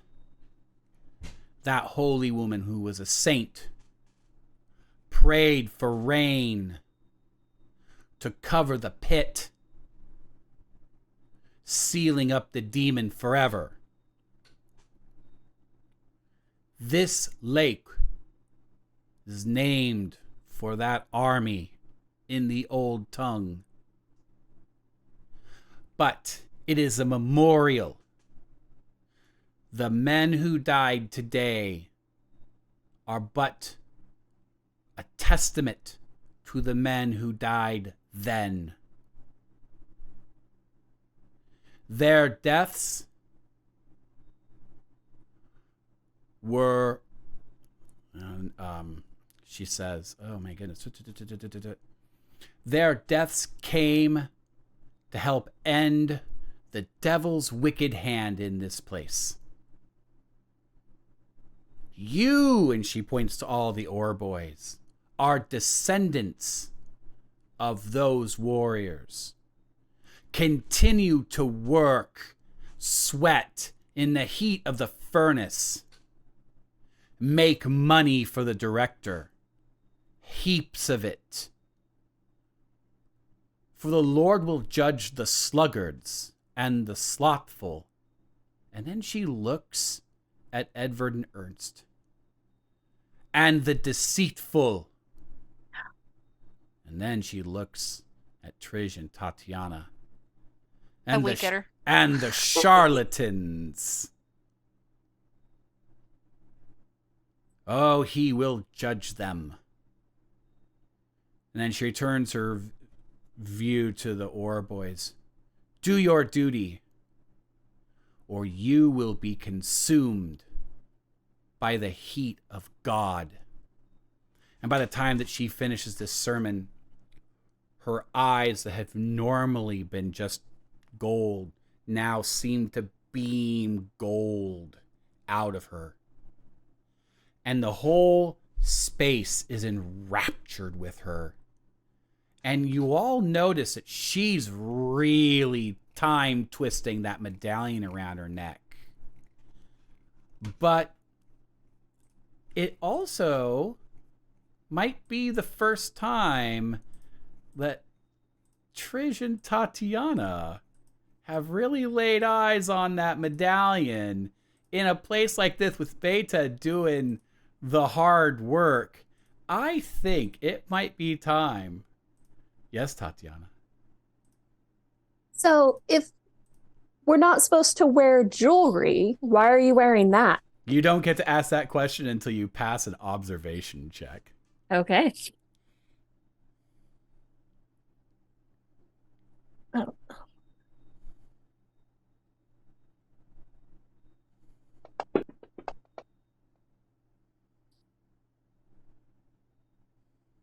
All right. So success from Tatiana. Am I supposed to do it too? Yeah. Well, All I right. actually passed one. Cool. Wow. And you, for a brief moment, you were like, "Oh, that medallion is it's really pretty." Oh man, I kind of think that'd look good on my next dress. Or Trish, you'd be like, "That'd be really great in my next trick." But then you like snap out of it. You're like, "Oh, yikes! Okay, that was weird." And then Tatiana, you ask your question. And almost in unison, the entire congregation of Ore Boys turn towards you. And that is where we are going to leave tonight's episode. Good cliffhanger. Okay. Well Yeah. done.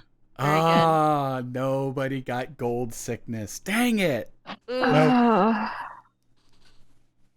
We lucked out. Yeah, you lucked out. Yeah. No, Edward, you lucked out. Oh, I know. Hey, this is our dramatic finale. We need to push the stakes, man. Yeah. Yeah, no. Edward's lying his ass off. It's great.